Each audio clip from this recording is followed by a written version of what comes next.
Everyone, welcome to the channel. I am Simrat Sahani.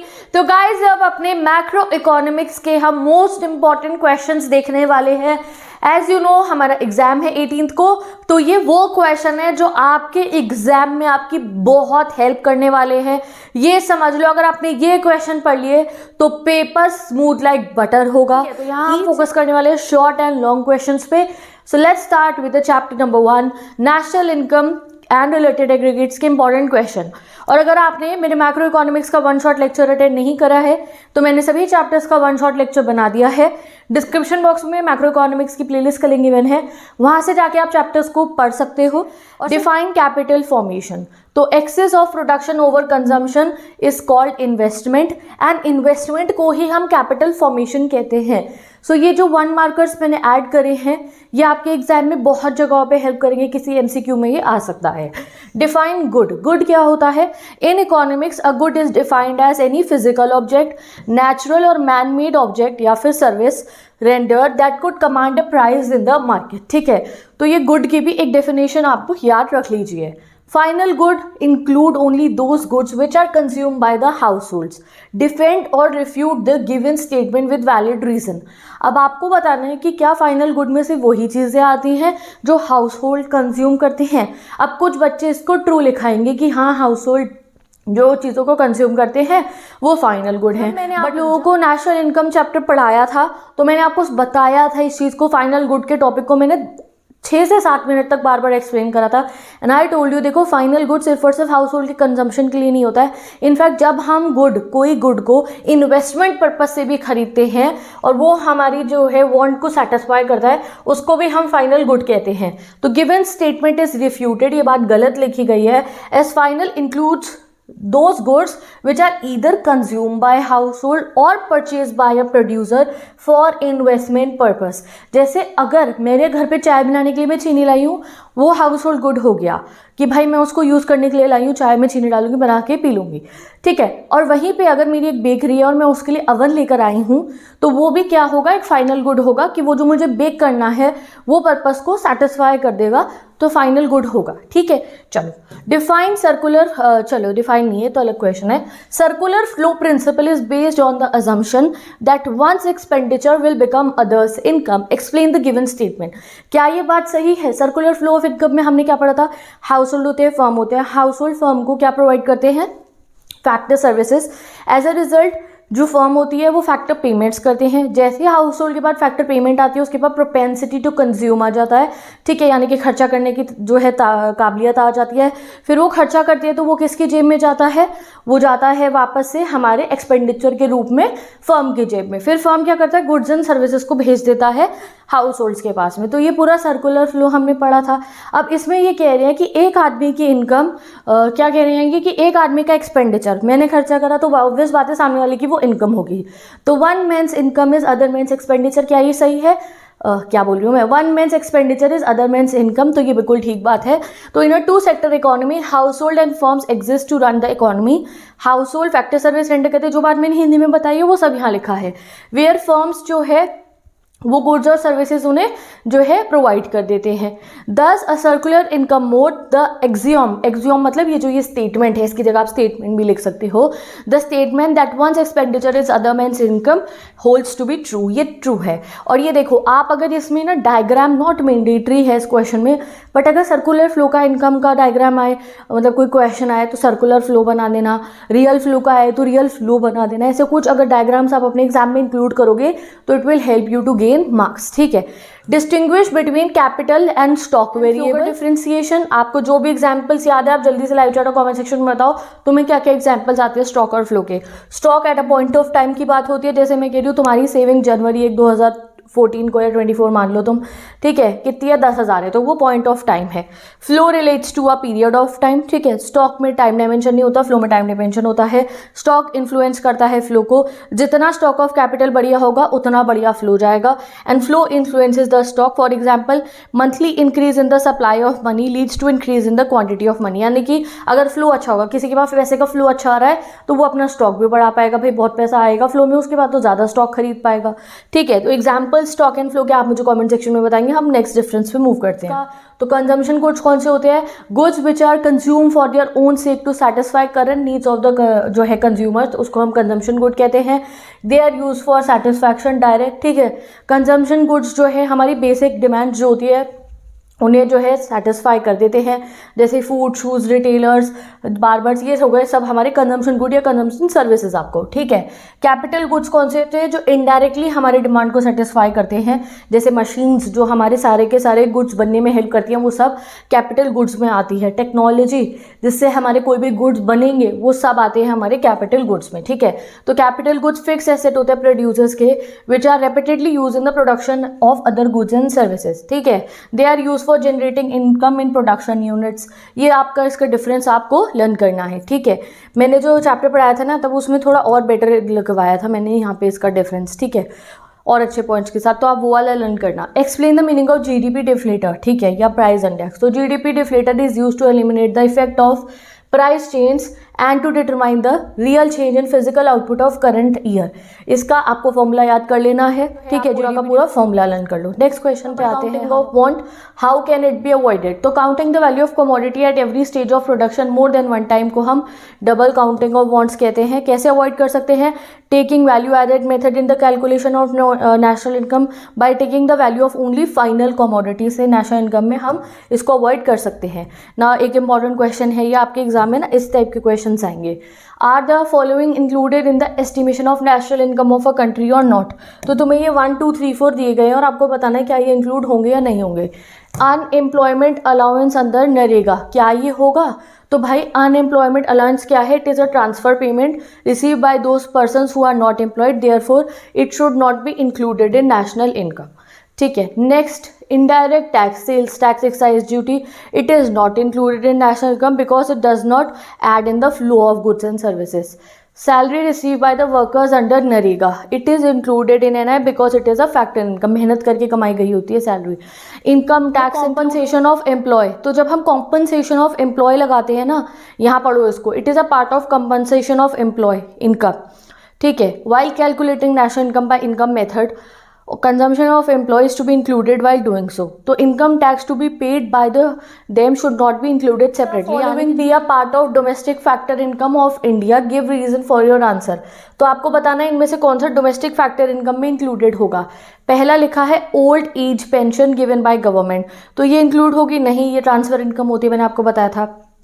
Factor income from abroad, तो factor income from abroad is not a part of income because it is earn by the residents from outside the world. From abroad है भाई, बाहर के लोग earn कर रहे हैं। Domestic income में हम रेजिडेंट्स ऑफ द कंट्री की इनकम चेक करते हैं। Salaries to Indian residents working in Russian embassy in India, बताओ। तो a salary to Indian resident working in Russian embassy is not a part of domestic product of India because Russian embassy is a part of Russian economic territory.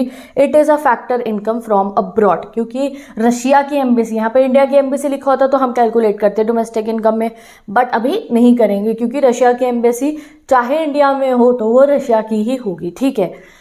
Profits earned by a company in India which is owned by a non-resident, तो profits earned by non-resident owned company in India is a part of domestic product, ठीक है,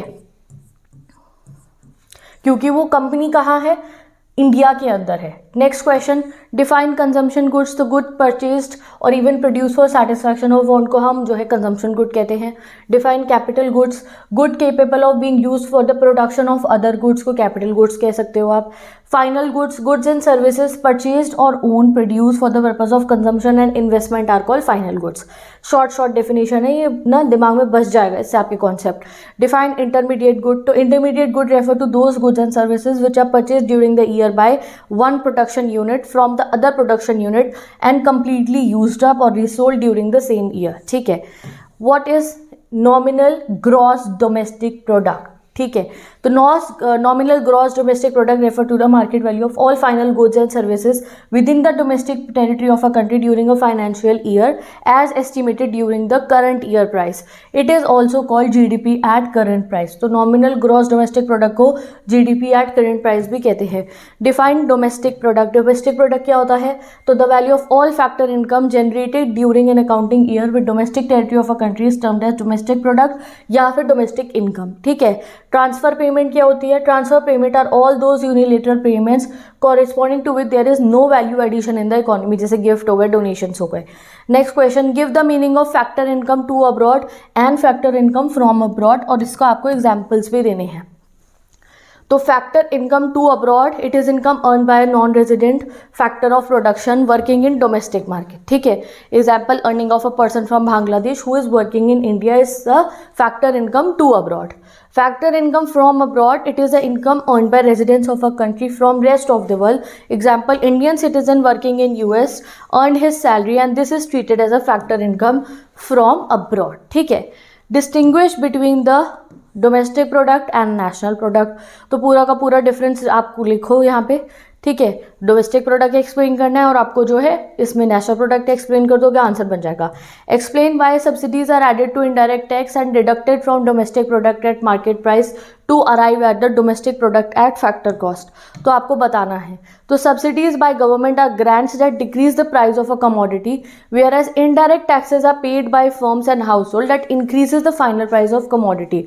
hence to derive the GDP eight FC from GDP at MP, we deduct indirect taxes and add subsidies. Also subsidies are the income received while indirect taxes are paid. ठीक है. तो इसलिए add करी जाती हैं हमारी subsidies.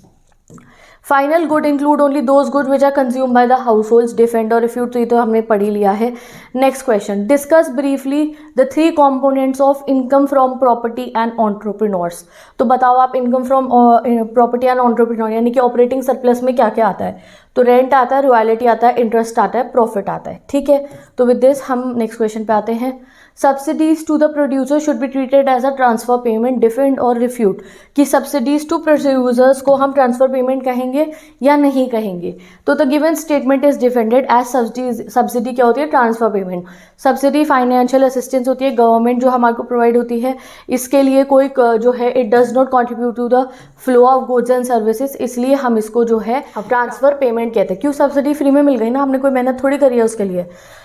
Next question, explain circular flow of income in two sector economy. Two sector economy का circular flow of income को आपको एक्सप्लेन करना है. तो two sector model consist of production sector and household sector. ठीक है. Household are the owners of factor of production and जो है supply factor services to the production center. The production units in return make factor payment. Households spend the entire income on the purchase of goods and services produced by firm. Thus, consumption expenditure flow from households to firm, completing the circular flow of income. And इस पर diagram जरूर आप include कर दीजिए. ठीक है.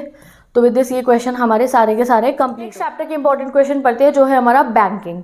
पहला question आता है, explain the role of Reserve Bank of India as the lender of last resort. तो एज बैंकर्स टू बैंक में हमने ये फंक्शन पढ़ा था कि अगर कोई कमर्शियल बैंक ऐसा हो जिसके सारे के सारे फाइनेंशियल रिक्वायरमेंट मीट करने के लिए उसकी रिसोर्सेज ड्रेन हो गई हो, उसमें पैसे ना बचा हो, तो फिर उसका लेंडर ऑफ लास्ट रिजॉर्ट होता है सेंट्रल बैंक. वो सेंट्रल बैंक पे जाके अपना जो है लोन मांग सकता है उनसे जाके. The central bank assist banks through discounting on approved securities and bills of exchange. मतलब सेंट्रल बैंक अपने टैक्टिक्स लगाएगा जिस तरीके से लोन देगा, इसकी मदद पूरे तरीके से करेगा. ठीक है. Next question, what are different types of deposits held by commercial bank. Commercial bank में कितने टाइप्स के डिपॉजिट रखवाए जाते हैं? ये एग्जाम में लॉन्ग क्वेश्चन में आ सकता है. तो करंट अकाउंट डिपॉजिट और चेकेबल डिपॉजिट्स होते हैं. Saving account deposit are those deposits on with bank pay interest which is less than interest paid on fixed deposit. ठीक है. फिक्स्ड डिपॉजिट एफडी हो गया हमारा. ठीक है। तो 3 टाइप के होते हैं, करंट अकाउंट का डिपॉजिट होता है जिसको चेकेबल होता है, जो सेविंग अकाउंट का डिपॉजिट जिस पे थोड़ा बहुत इंटरेस्ट मिलता है, एंड फिक्स्ड डिपॉजिट जिसको हम एफडी कहते हैं, वो जो एक पर्टिकुलर टाइम के बाद ही आप कैश करवा सकते हो। ठीक है, तो this is a long question. ठीक है, अब मैं रीड तो कर नहीं रही हूँ, चैप्टर में मैंने सब आपको समझा दिया था। Explain bankers bank function of central bank. तो bankers bank function of central bank, बहुत सारे फंक्शंस हैं। Central bank act as a bank of the bank in 3 वेज। कस्टोडियन ऑफ कैश रिजर्व, अपने पास कैश रिजर्व रखते हैं सभी कमर्शियल बैंक का। Lender of last resort, clearing house function करता है। तीनों को आपको एक्सप्लेन कर देना है बहुत अच्छे तरीके से। चैप्टर की वीडियो से जाके देख लो, मैंने बहुत बढ़िया से समझा रखा है। Explain the banker to the government function of central bank. सबसे पहले as a banker to the government central bank perform same function perform by the commercial bank to their customer. जो फंक्शन हमारे लिए बैंक परफॉर्म करता है ना, commercial bank हमारा deposit accept करेगा, हमें लोन देगा, वही काम जो हमारा आरबीआई है वो हमारे इंडियन गवर्नमेंट के लिए करता है। फिस्कल एजेंट होता है, it perform the following function, जैसे पब्लिक डेब्ट को मैनेज करना, कलेक्ट करना टैक्स को, पेमेंट्स को on behalf of the government. और गवर्नमेंट का बहुत बड़ा एडवाइजर भी होता है, फाइनेंशियल एडवाइजर हमारा आरबीआई। ठीक है, explain the central bank function as a currency authority. तो यस, हमारा जो सेंट्रल बैंक है आरबीआई है, उसी के पास अथॉरिटी है हमारी करेंसी को प्रिंट करने की, एंड जो है ये जो है सिर्फ और सिर्फ हमारे इनकी ही अथॉरिटी होती है। ठीक है, next, bank required to keep only a fraction of deposit as cash reserve. Why? तो फ्रैक्शन ऑफ डिपॉजिट क्यों रखते हैं? जैसे 20% रखना है, हमारा जो सीआर जो होता है ना कैश रिजर्व रेशियो के अंदर हमने 2 पढ़ रहे हैं, एसएलआर और दूसरा क्या है हमारा, बताओ, जो हमारा सेंट्रल बैंक पे रखवाया जाता है उसको क्या कहते हैं हम? ठीक है, तो वो जो हमारा कैश रिजर्व रेशियो होता है वो मिनिमम क्यों होता है भाई? 10%, 20%, 15%, बहुत सारा क्यों नहीं होता? तो बस first banking experience has received that not all depositor approach the bank for withdrawal of money at the same time and also that normally they withdraw a fraction of deposit। देखो, इसलिए कुछ पैसा, जैसे बैंक के पास 150 करोड़ है तो उसका 20% रखवा दिया आरबीआई के पास और 20% रखवा दिया उन्होंने एसएलआर के अंदर कि अपने पास रखो लोगों का बाकी पैसों को देने के लिए, और बाकी तुम लोन पे देते रहो। भाई इतना सिर्फ 20% क्यों, और भी तो रखवा सकते हैं। वो इसलिए क्योंकि बैंकिंग के एक्सपीरियंस से पता चला है कि जितने भी डिपॉजिटर हैं, जैसे मैंने बैंक में पैसे रखवाए, तुमने रखवाए हैं, एक शहर के अगर जितने भी लोगों ने एक पर्टिकुलर बैंक में पैसे रखवाए हैं, अपने डिपॉजिट कराए रखवाए हैं, मतलब ये है, तो ये नहीं है कि वो एक ही दिन पे सारे के सारे देश, अगर उसको शहर के अंदर 15,000 लोग हैं तो कि 15 के 15,000 एक ही दिन पे सारा पैसा जाके निकलवा लेंगे। अगर वो एक ही दिन पे सारे पैसे निकलवाने चले जाएंगे तब बैंक को प्रॉब्लम हो सकती है। और कभी भी ऐसा नहीं होता कि लोग अपने बैंक अकाउंट में से सारे पैसे निकलवा ले, कुछ मिनिमम अमाउंट को काफ़ी लोग कुछ ना कुछ छोड़ते हैं बैंक में से, जो ज़रूरत होता है बस वही लेके जाते हैं। तो ये बैंकिंग एक्सपीरियंस से पता चला है, इसलिए only a fraction of amount को हम कैश रिजर्व रेशियो में रखते हैं। Secondly, there is a constant flow of new deposit into the bank. बार बार बैंक में नया डिपॉजिट आता रहता है। Therefore to meet the daily demand for withdrawal of cash it is sufficient for bank to keep only a fraction of deposit as cash reserve. और बार बार फ्लो आता रहता है, हर कोई कमाई करता है अपने इनकम में से, कुछ जाके पैसा सेव करके बैंक में रखाता है। तो बार बार कैश बैंक के पास आ रहा है तो उसे बहुत बड़ा कैश रिजर्व रेशियो मेंटेन करने की कमर्शियल बैंक को जरूरत नहीं पड़ती है। ठीक है, तो रीड कर लो इसको अच्छे से। जैसे बैंक के पास 150 करोड़ है तो 150 करोड़ में से जो है 20% हिस्सा कैश रिजर्व रेशियो में जाएगा, जो हो गया हमारा सेंट्रल बैंक के पास रखवाया जाएगा, और 20% हिस्सा उसे एसएलआर स्टैचुटरी लिक्विडिटी रेशियो अपने पास रखने होंगे, अपनी चेस्ट में रखने होंगे। क्यों? जो पूरा अपने जो भी यहाँ पे उनके पैसे जमा होते होंगे हमारे बैंक के, क्यों रखेंगे भाई? कोई अगर एटीएम में डलवाने हैं, कोई अपनी एफडी कैश कराने आया, सारे पैसे लोन पे दे देंगे, खुद के पास रखा ही नहीं होगा तो कैसे होगा सब? Distinguish between qualitative and quantitative tools of credit control. तो quantitative method aims to control the cost and volume of credit created by commercial bank by using instrument like, quantitative में आता है bank rate, open market operation, legal reserve ratios, repo rate and reverse repo rate. Qualitative में direction of flow of जो money है उसको change करा जाता है बाय marginal requirement, credit rationing, direct action and moral suasion. What are quantitative instruments of credit control? तो quantitative में बैंक रेट आता है।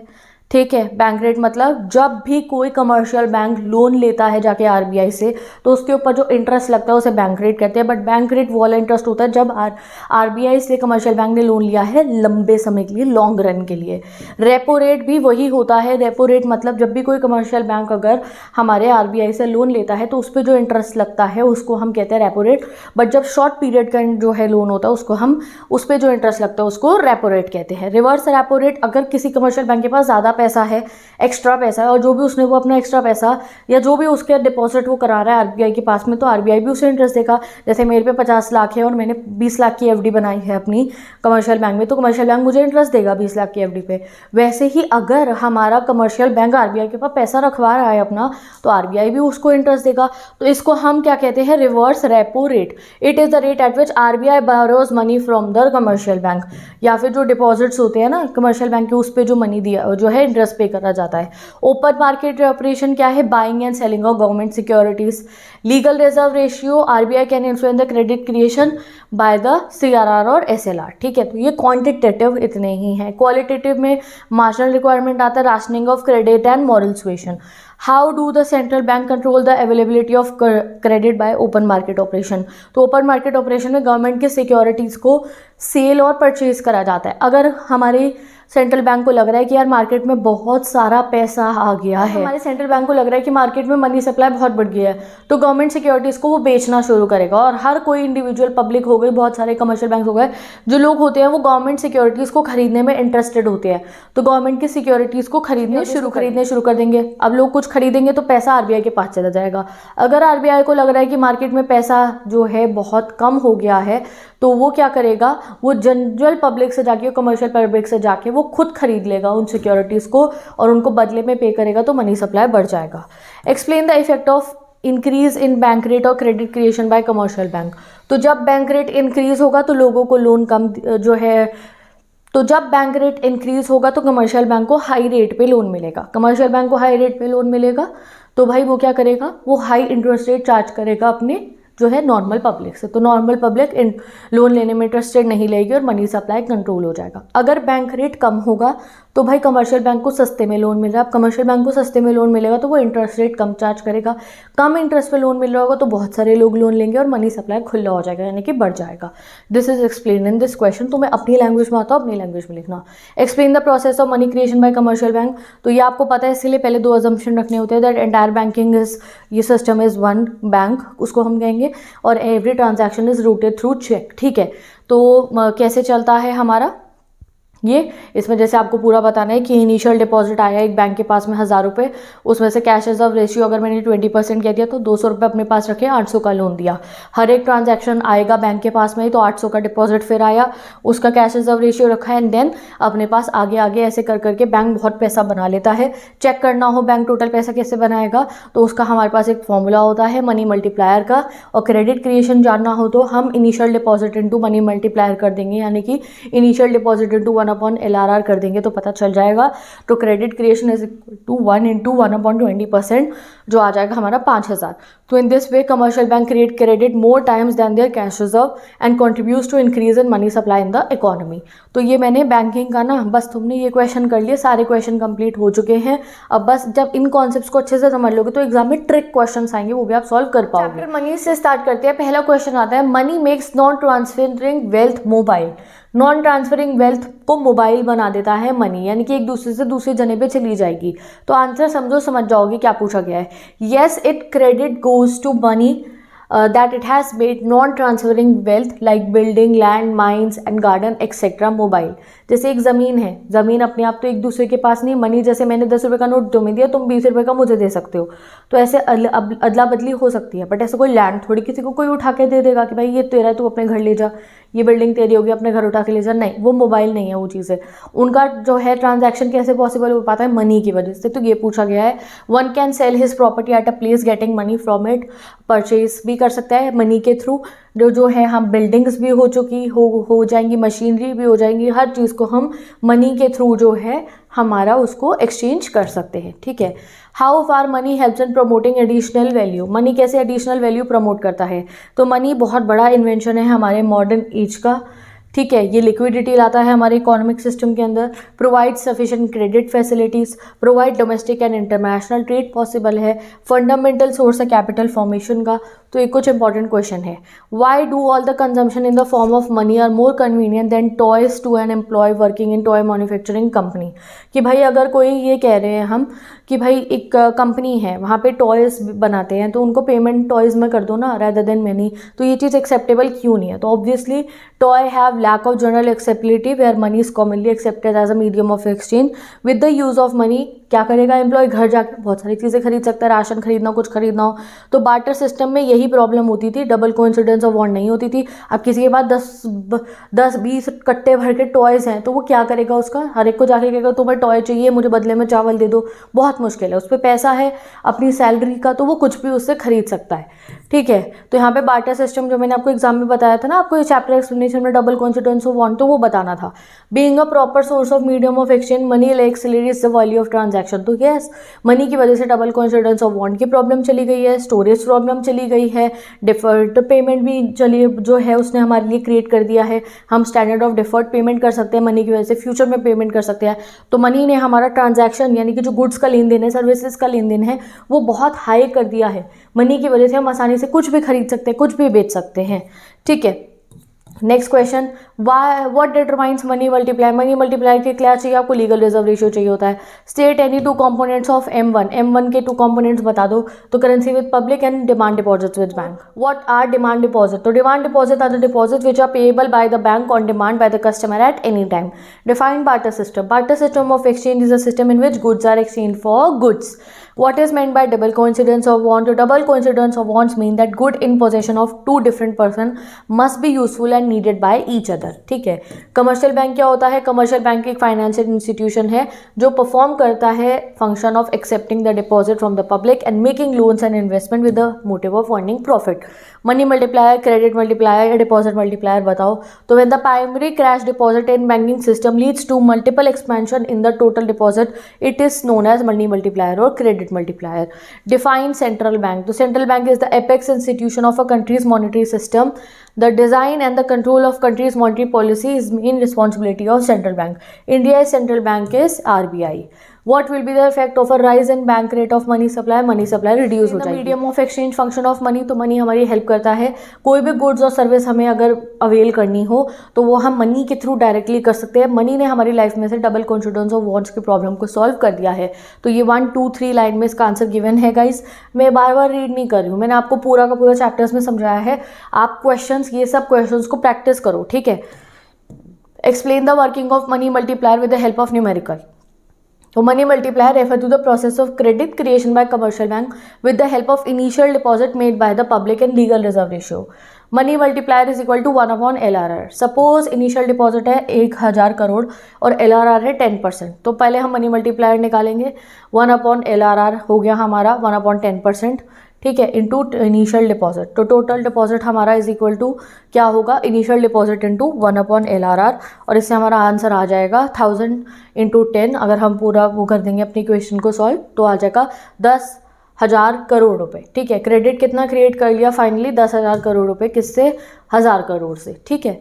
Next, explain the bankers bank function of central bank. तो ये तो मैंने आपको पढ़ाई दिया। Long question, what are functions of money? How does money overcome the shortcomings of barter system? तो पहला फंक्शन मीडियम ऑफ एक्सचेंज, दूसरा फंक्शन मेजर ऑफ वैल्यू। हम हर चीज़ की जो है वैल्यू मनी में मेजर कर सकते हैं, जैसे 10 रुपये का पेन है, 1 लाख का टीवी है, 2 लाख का सोफ़ा है, ऐसे करके, ठीक है। और बार्टर सिस्टम में ये पॉसिबल नहीं होता था। स्टोर ऑफ वैल्यू, मनी को हम स्टोर करके सकते हैं। गुड्स पेरिशेबल होते थे पहले, मनी जो है पेरिशेबल नहीं है, बहुत समय तक हम कहीं भी स्टोर करके रख सकते हैं, ठीक है। स्टैंडर्ड ऑफ डिफर्ड पेमेंट, यानी कि मनी को फ्यूचर पेमेंट्स के लिए हम जो है यूज़ कर सकते हैं कि आज आप मोबाइल खरीद के ले आओ किस्तों पे, आगे धीरे धीरे आप पेमेंट करते रहिएगा, ठीक है। हमारे कंप्लीट हो चुके हैं, ठीक है। एक क्वेश्चन रह चुका है जो सबसे इंपॉर्टेंट था मनी का question, measures of money supply. Measures of money supply में होता है M1 C + DD + OD, M2 M1 plus post office saving deposits, M3 M1 plus time deposits of commercial bank, and M4 M3 plus total deposit post office saving deposit excluding the deposits on NSC। इसमें NSC exclude नहीं करके लिखोगे तो marks cut जाएंगे। तो measure of money supply बहुत अच्छे से लर्न कर लो, इस पे एग्जाम में डेफिनेटली क्वेश्चन आएगा। अगले चैप्टर कैपिटल रिसिप्ट। तो रेवेन्यू रिसिप्ट कौन होती है? Which neither creates liability nor reduces the assets of government.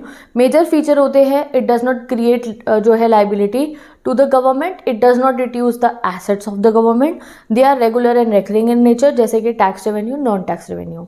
Capital receipt की बात करें, ईदर क्रिएट्स लाइबिलिटी और रिड्यूसेस एसेट्स ऑफ गवर्नमेंट. ठीक है, मेजर फीचर क्या हुआ, या तो क्रिएट करेगा लाइबिलिटी गवर्नमेंट का या एसेट रिड्यूस कर देगा. दे आर इरेगुलर और नॉन रेकरिंग है. ऐसे रेगुलर है, ऐसे नहीं बार बार होगी हर, बट जो टैक्स रेवेन्यू है वो हर महीने हर साल होगी. ठीक है, for example disinvestment, recovery of loan, small savings. ठीक है, next define fiscal deficit. Write any 3 implication of fiscal deficit. तो fiscal deficit refers to budget excess of budget expenditure over budgetary receipt, यानी कि जहाँ पे हमारा बजट एक्सपेंडिचर जो है वो ज़्यादा हो चुका है बजट डेफिसिट से, तो उसको हम फिस्कल डेफिसिट कहते हैं. मेजर इम्प्लीकेशन इसका क्या होता है हमारा, कि बोरोइंग्स जो है बहुत ज़्यादा करनी पड़ती है इसकी वजह से, तो डेब्ट ट्रैप हो जाता है हमारा.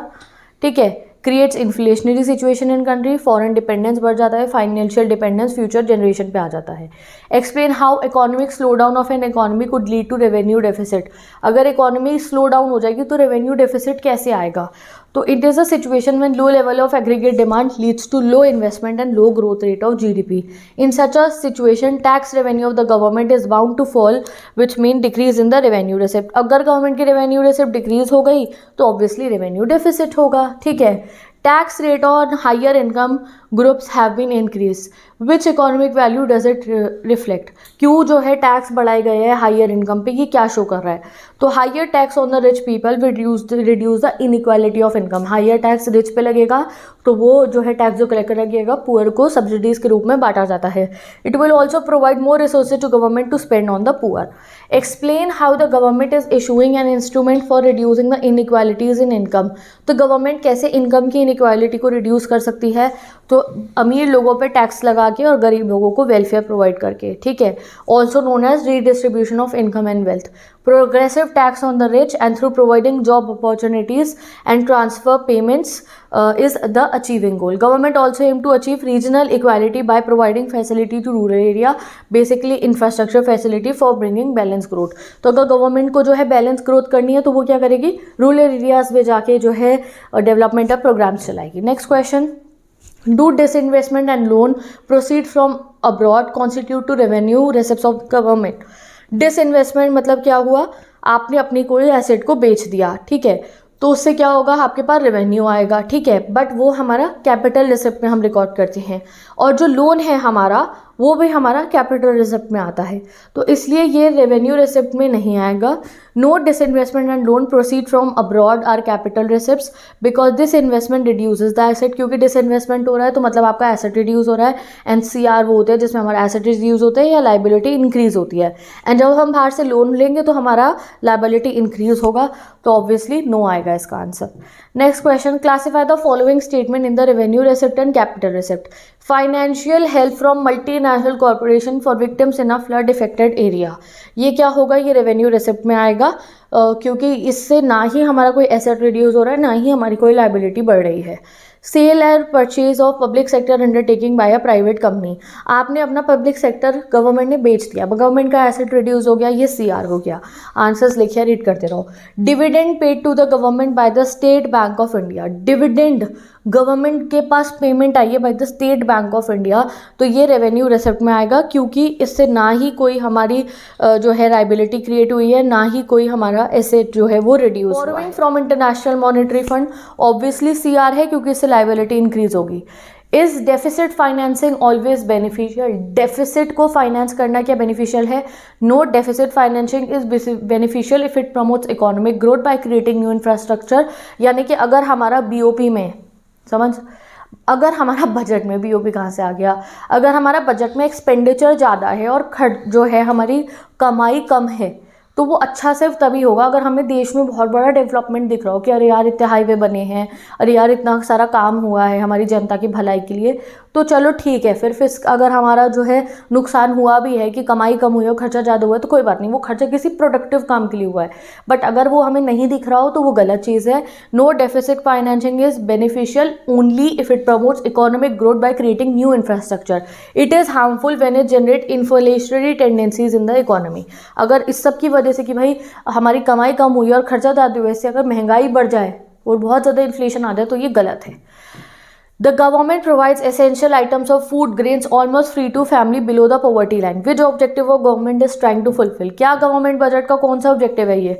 तो by providing essential item of food, grain to families below poverty line, government is trying to reduce the food insecurity among the poor, and poor should not be deprived of basic necessities. तो government is trying to reduce the gap between rich and poor. चलो, does public debt impose a burden? It can impose burden in following cases. When the government impose new taxes on increasing the existing tax rate, तो भैया यहाँ से हमारा public के ऊपर burden बढ़ जाता है। गवर्नमेंट के ऊपर बहुत कर्ज है, तो कर्ज की भरपाई के लिए वो हमारे से टैक्स वसूल ज़्यादा करने लगी, तो ऑब्वियसली हमें दिक्कत होगी। व्हेन द डेब्ट is to be reduce through printing new currency, it can cause inflation. अगर हम ज़्यादा करेंसी प्रिंट कर रहे हैं डेट को जो है रिड्यूस करने के लिए, तो इन्फ्लेशन आ जाएगी। व्हेन द पब्लिक डेब्ट is taken for what purpose? For another productive purpose. अगर किसी प्रोडक्टिव पर्पस के लिए लिया गया, जैसे सड़कें बन रही है, बहुत बड़े बड़े हाईवेज बन रहे हैं, तो लिया गया डेब्ट, तो चलो फिर भी ठीक है, कर जाओ उसके लिए। बट किसी अनप्रोडक्टिव पर्पस के लिए कर्जा लिया गया है कि भाई पहला कर्जा उतारने के लिए ले लिया है, तो वो गलत है। How can the government reduce the deficit? Government deficit कैसे कम कर सकती है? तो government should take steps to increase receipt. भाई अपनी कमाई बढ़ाओ। अगर तुम्हारा नुकसान में जा रहे हो, खर्चा ज़्यादा हो रहा है, कमाई कम हो रही है, तो क्या है तरीका? कमाई बढ़ाओ अपनी, ठीक है। अब कमाई कैसे बढ़ सकती है? टैक्स रेट बढ़ा के, ठीक है, या फिर sale of share of public sector undertaking, अपनी कोई प्रॉपर्टी वगैरह बेच के, अपना कोई एसेट बेच के। The government should try to reduce its productive and administrative expenditure. तीसरा क्या हुआ? जो कुछ ऐसा खर्चा हो रहा हो जो लग रहा हो अभी नहीं है ज़रूरी, वो काम कर दो। तो government should try to reduce productive and administrative expenditure, ठीक है। What do you mean by deficit budget? What are its three type? तो डेफिसिट बजट 3 टाइप के होते हैं। जब हमारा डेफिसिट बजट बेसिकली एक बात होती है कि भाई एक्सपेंडिचर ज़्यादा है, कमाई कम है। इसको आप इस तरीके से भी लिख सकते हो कि B R is smaller than B E, या फिर टी आर यानी कि total receipts are smaller than total expenditure. ये 3 टाइप के होते हैं, revenue deficit, fiscal deficit, primary deficit, ठीक है। तीनों को ये पता है ना डिटेल में। Through its budgetary policy, government allocates resources in accordance with requirement of a country. Do you agree? Yes. Government अपना बजट बना के reallocation करती है resources का। Reallocation of resources बहुत बड़ा objective होता है गवर्नमेंट का। To encourage investment, government give taxes and concession and subsidies to producer.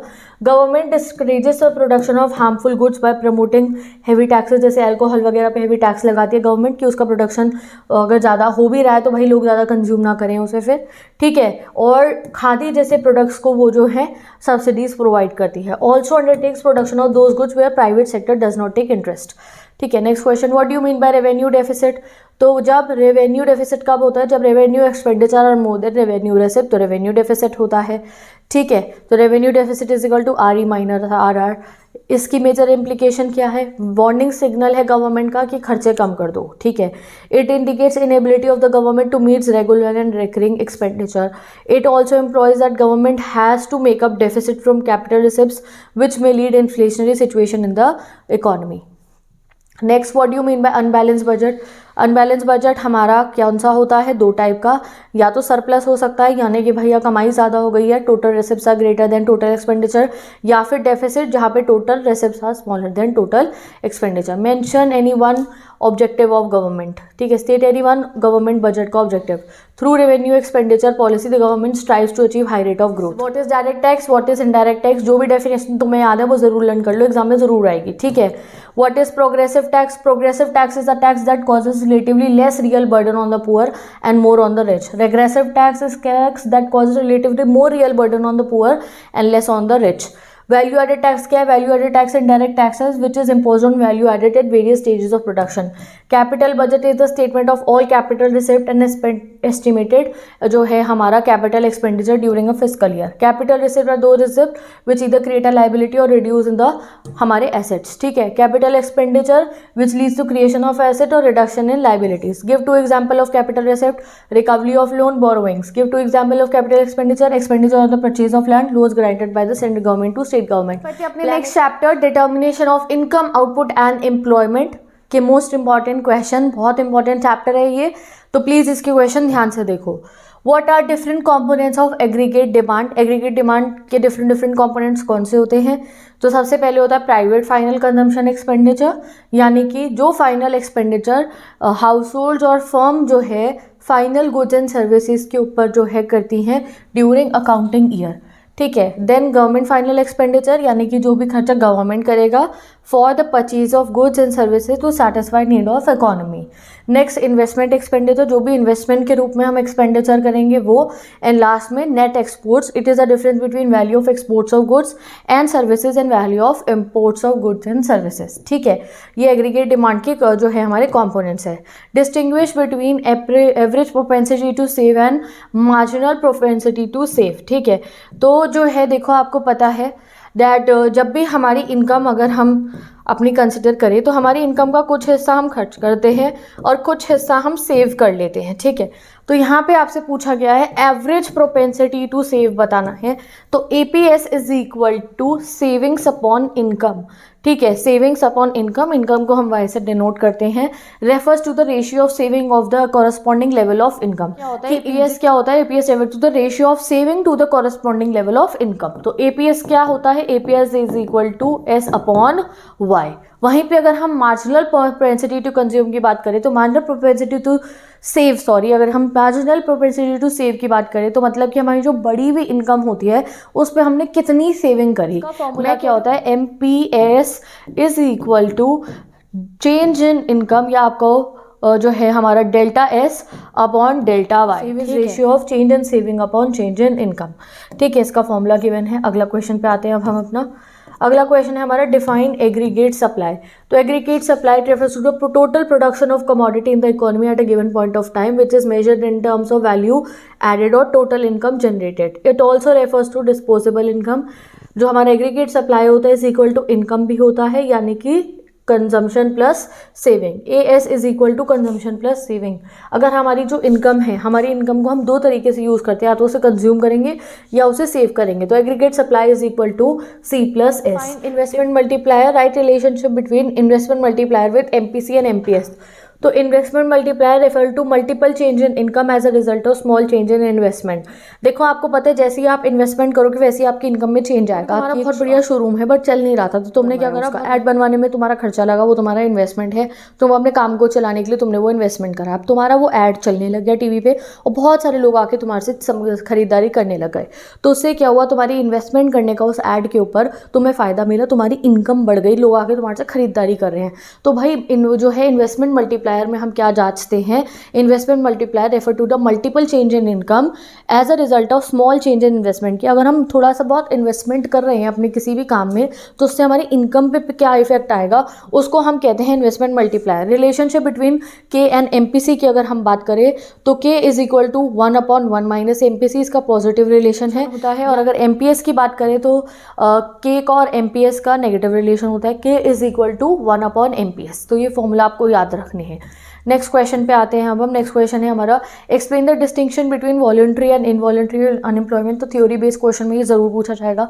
तो voluntary unemployment refer to the situation when people are willing to remain unemployed in the production activity at current factor prices. और involuntary जो है unemployment refers to a situation when the willing and able bodied person को job नहीं मिल रही है due to lack of जो है employment opportunities. Next question, what is equilibrium income. तो इक्विलिब्रियम इनकम वो इनकम होती है where level of income AD and AS are equal, यानी कि aggregate demand is equal to aggregate supply, या फिर plan savings is equal to plan investment. ठीक है, नेक्स्ट क्वेश्चन पे आते हैं। Explain the relationship between investment multiplier and MPC. तो मैंने आपको बताया कि is equal to 1/1 minus MPC. It shows direct relationship between MPC and the value of multiplier. Higher the proportion of increase income spend on consumption, higher will be value of investment multiplier. Next question, what is inflationary gap and state the measures to control it. Inflation मतलब क्या होता है? Price महंगा हो जाना। किसी भी चीज़ की प्राइस कब बढ़ता है ये आपको पता है? जब उसकी डिमांड ज़्यादा हो भैया और सप्लाई कम हो तो ऑब्वियसली उसका प्राइस बढ़ जाएगा। भाई एक आप मानो कि कोई गाड़ी आई है, ठीक है, गाड़ी है कोई, सब लोग चाह रहे हैं उसको खरीदना बट वो ज़्यादा बन नहीं रही है, तो क्या होगा? उसका प्राइस महंगा हो जाएगा, जिसके पास ज़्यादा पैसा है वही उसको खरीद पाएगा। ठीक है, तो it is an economic situation where aggregate demand is more than aggregate supply corresponding to the full level of employment. और इसमें फुल लेवल ऑफ एम्प्लॉयमेंट जरूरी है कि प्रोडक्शन पूरा फुल लेवल पे हो रहा है। ठीक है, ऐसा नहीं है कि हम उसको और प्रोड्यूस कर सकते, नहीं, हमारे पास कोई तरीका नहीं है सप्लाई बढ़ाने का, फुल लेवल ऑफ एम्प्लॉयमेंट है। तो अब हम क्या करें? तो ऐसे मेरे इसमें क्या होगा, प्राइस बढ़ जाएंगे, और प्राइस बढ़ने की सिचुएशन को ही हम इन्फ्लेशन कहते हैं, इन्फ्लेशनरी गैप, या फिर इसे एक्सेस डिमांड भी आप कह सकते हो कि डिमांड ज़्यादा है, सप्लाई कम है। अब इसको सही करने के लिए हमारे पास बहुत सारे टूल्स होते हैं जो हमने बैंकिंग चैप्टर में पढ़े हैं। अब लोगों की डिमांड ज़्यादा क्यों है? क्योंकि उनके जेब में रखा कैश है, जेब में रखा कैश बहुत ज़्यादा बढ़ चुका है लोगों का, तभी वो डिमांड बहुत ज़्यादा कर रहे हैं। तो गवर्नमेंट को ज़रूरत है थोड़ा कैश इनकी जेबों से बाहर निकाल लो, तो भाई इनकी खर्चा करने की कैपेसिटी कम होगी, खर्चा करने की कैपेसिटी कम होगी तो डिमांड अपने आप नीचे जाएगी, डिमांड नीचे जाएगी, इक्विलिब्रियम में आ जाएगी सप्लाई के साथ में। तो क्या टूल्स होते हैं? फिस्कल टूल्स है, जैसे गवर्नमेंट अपना एक्सपेंडिचर कम कर देगी, गवर्नमेंट टैक्सेस ज़्यादा लगा देगी, लोगों से पैसा जाने लगेगा गवर्नमेंट के पास में। नेक्स्ट जो है गवर्नमेंट के पास मॉनेटरी टूल्स है, जैसे CRR क्या हो गया? Cash reserve ratio, government cash reserve ratio को बढ़ा देगी। कमर्शियल बैंक पर ज़्यादा कैश रिजर्व रेशियो अगर RBI के पास रखेगा तो लोन कम देगा, लोन कम देगा तो लोगों की जेब में ज़्यादा पैसा नहीं आएगा। SLR भी बढ़ा देगा तो लोन कम जाएगा मार्केट में। रेपो रेट मतलब जिस रेट पे गवर्नमेंट जो है RBI जो है हमारी बैंक को जो है इंटरेस्ट लगाती है उसके लोन पे, अगर कमर्शियल बैंक को महंगा इंटरेस्ट चार्ज होगा, ज़्यादा महंगे पे लोन मिलेगा तो वो आम जनता को भी महंगा लोन देगी। महंगा लोन आम जनता खरीदेगी नहीं, ठीक है, तो महंगा लोन जब लोगों के जेब में नहीं जाएगा तो पैसा अपने आप कम हो जाएगा। रिवर्स रेपो रेट क्या होता है? रिवर्स रेपो रेट मतलब जब कमर्शियल बैंक पैसा रखवाती है RBI के पास में तो RBI उसे इंटरेस्ट देता है। अगर RBI उस इंटरेस्ट को बढ़ा देता है तो कमर्शियल बैंक ज़्यादा से ज़्यादा अपना पैसा RBI के पास रखवाने में इंटरेस्ट देगा rather than giving it to public as loan. तो ऑब्वियसली फिर वो ज़्यादा पैसा RBI के पास रखवाएगा तो लोगों को लोन नहीं मिलेगा, मतलब लोगों के जेब में ज़्यादा कैश नहीं जाएगा। Sale of bonds and security in open market operation, government क्या करेगी? हमारा गवर्नमेंट बोल रही हूँ मैं, RBI करेगा, RBI सिक्योरिटी बेचेगा गवर्नमेंट की, लोग उस सिक्योरिटी को खरीदेंगे तो लोगों का पैसा उस सिक्योरिटी खरीदने में लग गया, मनी मार्केट में से जो है RBI के पास शिफ्ट हो जाएगा, मनी सप्लाई कम होगी और इसलिए एक्सेस डिमांड से हम इक्विलिब्रियम में आने की स्टेज में आएंगे। इंक्रीज इन डेप्थ मार्जिन, ठीक। Explain the role of following in correcting excess demand in an economy. Bank rate से क्या होगा अभी तो बताया, बैंक रेट बढ़ा देंगे तो मतलब कि कमर्शियल बैंक को महंगा लोन मिलेगा, कमर्शियल बैंक को महंगा लोन मिलेगा तो वो पब्लिक को भी महंगा लोन देगा। As a result money supply में लोग इंटरेस्टेड नहीं होंगे लोन लेने में, मनी सप्लाई कंट्रोल हो जाएगी। ओपन मार्केट ऑपरेशन, जब भी गवर्नमेंट सिक्योरिटीज़ बेचेगा तो लोग उसे खरीदेंगे, लोग उसे खरीदेंगे तो पैसे जो है हमारे RBI के पास पहुंच जाएंगे धीरे धीरे करते करते, और जो है मार्केट में से पैसा चला जाएगा। एज अ रिजल्ट हमारा जो है AD जो है एग्रीगेट डिमांड जो है डिक्लाइन हो जाएगी, ठीक है। Next question, explain the meaning of investment multiplier. ये तो मैंने आपको बता दिया 2-3 बारी, इंपॉर्टेंट क्वेश्चन है, देखो पूरी स्लाइड में बार बार रिपीट हो रहा है। Explain the meaning of excess demand with the help of diagram, तो डायग्राम के साथ बनाना है। A situation where aggregate demand is greater than aggregate supply at full employment level, उसे हम एक्सेस डिमांड कहते हैं। AD is greater than AS, ठीक है। In other words any excess of planned aggregate expenditure AD over the full employment level of expenditure is excess demand. Excess demand leads to inflationary situation in the economy, महंगाई बढ़ जाती है excess demand की type पे, ठीक है। अगर हम इसके डायग्राम की बात करें तो ये रहा इसका डायग्राम, ठीक है, ये रहा हमारा एक्सेस डिमांड का डायग्राम, ठीक है। ये AD कर्व है, अब ये डिमांड बढ़ गई, ठीक है, ये हो गया हमारा एग्रीगेट सप्लाई। जब एग्रीगेट डिमांड बढ़ गई तो ये जो बीच का गैप हुआ इसको इन्फ्लेशनरी गैप कहते हैं हम, तो ये हमने इसमें समझा दिया। तो इन्फ्लेशनरी गैप क्या है? ये E और F क्या है? हमारा इन्फ्लेशनरी गैप है। E क्या है? इक्विलिब्रियम पॉइंट है जहाँ पे AS is equal to AD है, तो ये डायग्राम आपको बनाना होगा, ठीक है। चलो अगला question, what were the measure to control excess demand, तो दोबारा आप देख लो, बहुत इंपॉर्टेंट टॉपिक है ये। इंक्रीज टैक्स रेट, ठीक है, increase public borrowing, increase bank rate, increase legal reserve ratio, increase marginal requirement, sell the security of government, ये हो गया डिमांड कंट्रोल करने का तरीका, ठीक है। Next question, explain the meaning of deficit demand with the help of diagram. Deficit demand as situation where aggregate demand is less than aggregate supply, यानी कि सप्लाई ज़्यादा है और जो है डिमांड कम है, यानी कि एक्सेस सप्लाई की सिचुएशन को हम डेफिसिट डिमांड कहते हैं। This lead to deficit demand also known as deflationary gap, results in fall in general price level. इसका मतलब ये हुआ, देखो डेफिसिट डिमांड मतलब डिमांड कम है, ठीक है, और सप्लाई ज़्यादा है। जब किसी चीज़ की सप्लाई ज़्यादा होती है तो प्राइस उसका कम हो जाता है, बहुत मार्केट में वो गुड पड़ा हुआ है, लोग खरीद नहीं रहे, इतनी डिमांड नहीं है, तो उसका प्राइस कम हो जाएगा। जब प्राइस कम होता है तो हम उसे डिफ्लेशन कहते हैं, ठीक है। तो it leads to under employment equilibrium and there exist involuntary employment in the economy. इसकी वजह से ऐसा कुछ हो सकता है, ठीक है।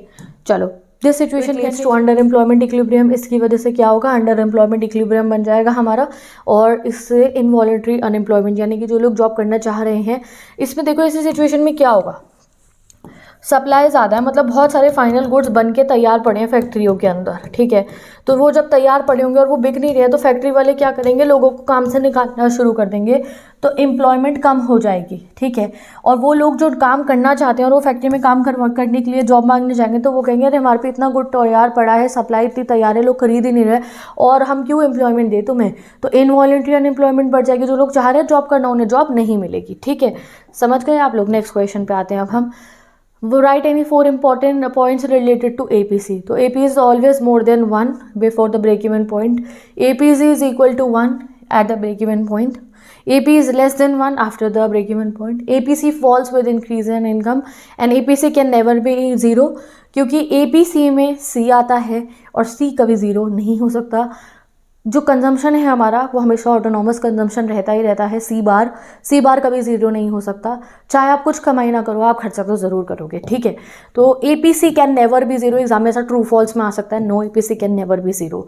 What are the measure to control deficit demand. भैया अगर सप्लाई ज़्यादा है और डिमांड कम है, उसे डेफिसिट डिमांड कहते हैं, उसे कैसे कंट्रोल कर सकते हो।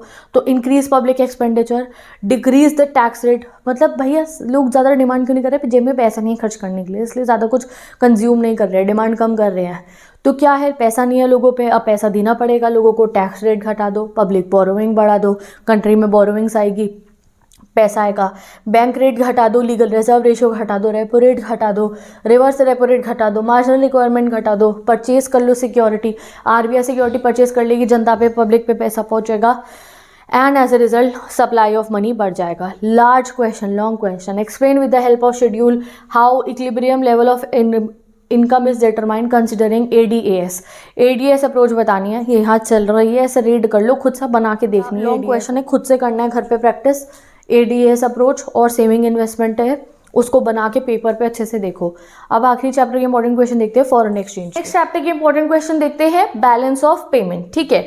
नेक्स्ट क्वेश्चन आता है हमारा, what is balance of payment. तो it is a systematic record होता है जो सारे इकोनॉमिक ट्रांजैक्शंस को जो है रिकॉर्ड करता है between residents of a country and rest of the world during a financial year, ठीक है। तो ये डेफिनेशन आपको लर्न करनी है, यू कैन मेंशन इट।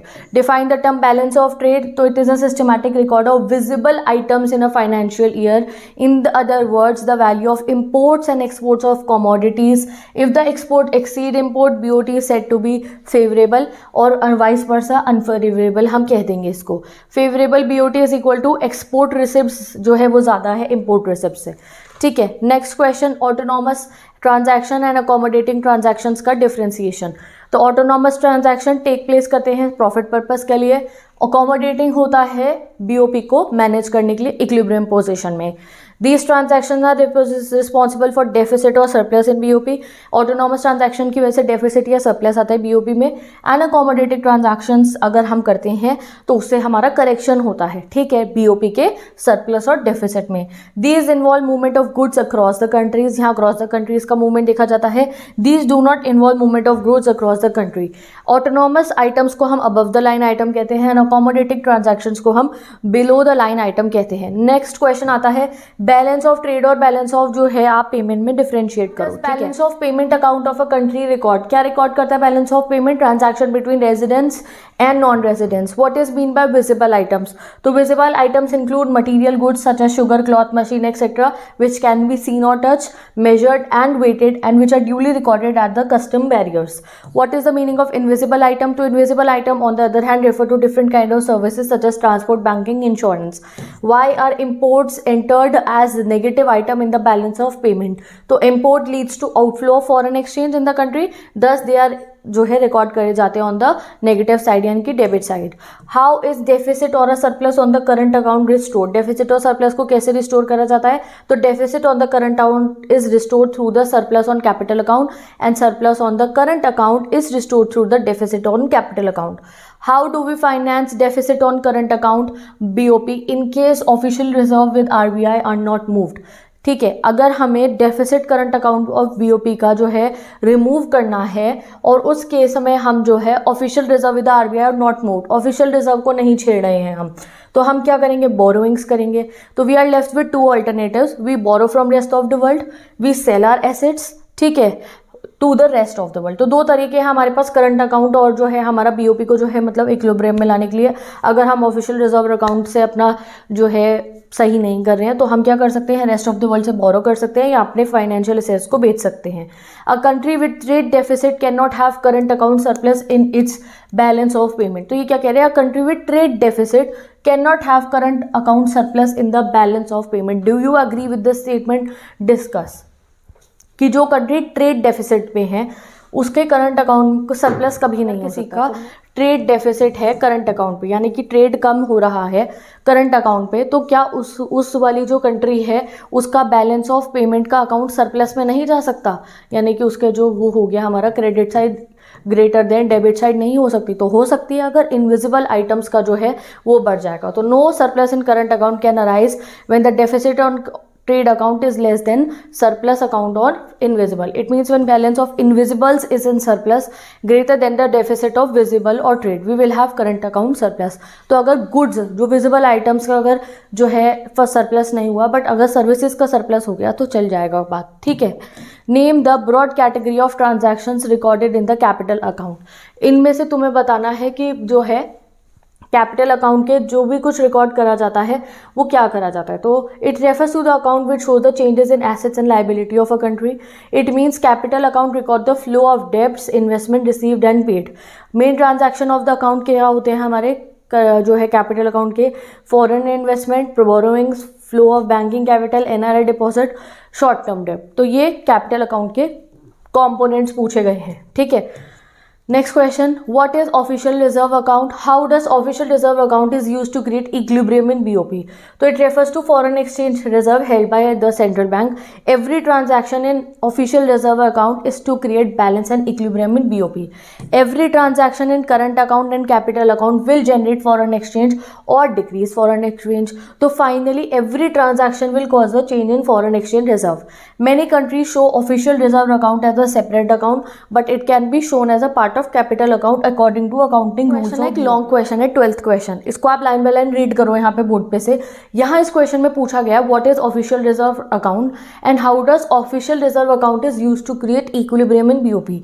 तो हमें पता है बीओपी में जो भी ट्रांजैक्शंस होते हैं उनसे फॉरेन एक्सचेंज के फ्लो में चेंज आएगा, ठीक है। कुछ फॉरेन एक्सचेंज देश से बाहर जाएगा, कुछ देश के अंदर आएगा। और कभी कभी ऐसा होता है कि बीओपी बैलेंस नहीं होता, कभी सरप्लस चला जाएगा, कभी डेफिसिट चला जाएगा, बट हमें बीओपी को बैलेंस रखना होता है। तो अगर कभी बीओपी बैलेंस नहीं होता है तो तब हम अपना ऑफिशियल रिजर्व अकाउंट्स को स्टार्ट करते हैं, ठीक है। When the sum of current account, capital account and error omission is zero, तो मतलब बैलेंस हो गया है बीओपी हमारा। But if sum of above is not zero तो ऑफिशियल और रिजर्व अकाउंट को यूज करा जाता है बैलेंस करने के लिए। If BOP is in disequilibrium and positive surplus हो, अगर क्रेडिट साइड ग्रेटर होते डेबिट साइड से, it shows that there will be increase in official reserve and inflow of foreign currency, ठीक है। फॉरेन करेंसी ज्यादा ही है। If BOP is in disequilibrium and negative disequilibrium में, यानी कि डेफिसिट है, यानी कि खर्चा ज़्यादा हो गया है, फॉरेन एक्सचेंज का कमाई कम हुई है, credit side is smaller than the debit side, it shows that there will be decrease in official reserves and outflow of foreign currency, ठीक है। समझ गए। Next question, state on which side of the capital या फिर current account will the following transactions को हम record करेंगे and why. पहला पूछा है interest on loan received from Nepal. Interest on loan receive from Nepal, कौन सी साइड पे आप इसको करोगे कैलकुलेट, ठीक है। Next, import of mobile phones from China, mobile phone मंगाए हैं हमने चाइना से। Interest on loan receive from Nepal will be recorded in the credit side of current account, क्योंकि पैसा देश के अंदर आ रहा है, it causes flow of foreign currency, ठीक है। Imports of mobile from China को हम जो है अपने नेगेटिव साइड पे यानी कि डेबिट साइड पे रखेंगे, क्योंकि वहाँ से पैसा हम चाइना को पे करेंगे, क्योंकि हमने उनसे इंपोर्ट कराए हैं बहुत सारे मोबाइल, ठीक है। It is improvement in exchange rate of country's currency always beneficial for BOP, यानी कि exchange rate of currency implies that less rupee are to be paid for a dollar. Improvement मतलब appreciate हो गई आपकी currency. मैं कह रही हूँ कि पहले $1 इज इक्वल टू हो रखा था भैया 85 रुपीज़, अब $1 इज इक्वल टू 83 हो रहा है। तो क्या ये हमारे लिए बहुत बेनिफिशियल होगा? तो yes, it points to relative strength of Indian rupee कि हाँ, इंडियन रुपी की वैल्यू थोड़ी स्ट्रांग हो गई है। पहले 85 रुपीज़ में $1 मिल रहा था, अब 83 में मिल रहा है। हाउएवर हमारी डेवलपिंग कंट्री कंट्री जैसे इंडिया है ना, इसके लिए ये हमेशा डिज़ायरेबल नहीं है। क्यों? क्योंकि देखो अमेरिका के लिए क्या होगा, अमेरिका क्या करवाता है, हमारे से इंपोर्ट कराता है बहुत सारा सामान। हम बहुत सारी चीज़ें अमेरिका को एक्सपोर्ट करते हैं, काफ़ी कुछ हम अमेरिका को बेचते हैं, वो हमारे से खरीदता है। अब पहले क्या चल रहा है, अभी ये 1-1, 2-2 रुपये मत समझो, ये लाखों करोड़ों का बिजनेस होता है, बहुत ज़्यादा। अब पहले अमेरिका को $1 में 85 रुपीज़ का सामान मिल रहा था, अब सपोज करो मिलने लगा 83 का, तो इसको तो नुकसान हो रहा है कि भैया अब मुझे तो है सस्ती चीज़ मिल रही है, कम पैसों की चीज़ मिल रही है $1 देने पे। यहाँ $1 नहीं, इसको अगर बड़े लेवल पे लो तो बहुत भी डिफरेंस पड़ सकता है। तो ऐसे केस में क्या होगा, अमेरिका क्या करेगा, अपने इंपोर्ट्स हमारे से कराने थोड़े डिक्रीज़ कर देगा कि भाई इंडिया की तो महंगाई हो रही है, यहाँ पे तो महंगा पड़ा मुझे यहाँ से लेने पे, तो वो इंपोर्ट डिक्रीज़ कर देगा। अब हमारे से चीज़ें इंपोर्ट नहीं कराएगा, अगर अमेरिका इंपोर्ट हमारे से नहीं कराएगा मतलब हमारे एक्सपोर्ट रिड्यूस होंगे। हमारा अगर एक्सपोर्ट रिड्यूस हुआ अमेरिका को तो क्या हुआ भाई, हमारा इनफ्लो जो होगा क्रेडिट साइड पे वो डिक्रीज होने लगेगा। तो हमेशा ये अच्छा भी नहीं होता है। It would mean that US dollar now can buy less Indian goods for $1 than before, which might cause a cut US demand for Indian goods. In simple words, Indian good will be expensive in international market. Accordingly हमारे export slide down कर जाएंगे और इससे BOP deficit में चला जाएगा। समझ गए? तो ये हमारा BOP के हमने ट्रिकी क्वेश्चंस भी चेक कर लिए हैं। अब आते हैं अपने नेक्स्ट चैप्टर पे, फॉरेन एक्सचेंज। क्वेश्चन आंसर्स देखते हैं हम अपने फॉरेन एक्सचेंज रेट के। तो डिफाइन फॉरेन एक्सचेंज रेट। तो foreign exchange rate is the rate at which currency of one country is exchange for currency of another country. What do you mean by foreign exchange market? तो foreign exchange market is a market where international currencies are traded for one another. What is meant by foreign exchange rate? तो foreign exchange rate, fixed exchange rate. तो what is meant by fixed exchange rate? तो fixed exchange rate is a rate that is fixed and determined by government of a country and only the government can change it. What is equilibrium rate of exchange? Equilibrium exchange rate occurs when supply of and demand of foreign exchange are equal to each other. Define flexible exchange rate. Very short question सही है। तो flexible rate of exchange is the rate which is determined by the demand and supply of different currencies in the foreign exchange market. ठीक है। What is meant by appreciation of currency? तो appreciation of currency occurs when exchange value in relation to currencies of other country increases. Why is foreign exchange demanded? Foreign exchange की demand क्यों होती है? Payment of international loan, gifts and grants to rest of the world, investment in rest of the world के लिए, direct purchase करना abroad में कोई good service, तो उसके लिए हमें फॉरेन एक्सचेंज कोई भी टाइप की कंट्री के डॉलर हो गई, येन्स हो गई, उनकी जरूरत पड़ेगी। What determine the flow of foreign exchange? हमारी कंट्री में सप्लाई क्यों होगी फॉरेन एक्सचेंज की? Purchase of domestic good by foreigner, लोग हमारे यहाँ से आके सब चीज़ें खरीदें। Direct foreign investment and portfolio investment in the home country, हमारी कंट्री में आगे फॉरेन इन्वेस्टमेंट आए। Speculative purchase of foreign exchange when foreign tourist come to India. Why does demand of foreign exchange rise when it's price fall? तो why the fall in price of foreign exchange? The exchange value of domestic currency increases and the foreign currency fall. ठीक है। This implies that foreign goods become cheaper and their domestic demand increases. The rising domestic demand of foreign goods implies higher demand for foreign exchange. So there is inverse relation between price and demand for foreign exchange. ठीक है। When price of foreign currency fall, अगर dollar सस्ता हो गया, the supply of that currency also fall. उसकी supply भी कम हो जाएगी। क्यों? When price of foreign currency fall, it makes exports investment by foreign resident costlier. As a result, supply of foreign currency falls. ठीक है, मतलब हमारी करेंसी स्ट्रांग हो जाएगी तो वो हमारे से ज़्यादा चीज़ें एक्सपोर्ट नहीं कराएंगे, ज़्यादा इन्वेस्टमेंट नहीं करेंगे। ये तो BOP का है हमारा।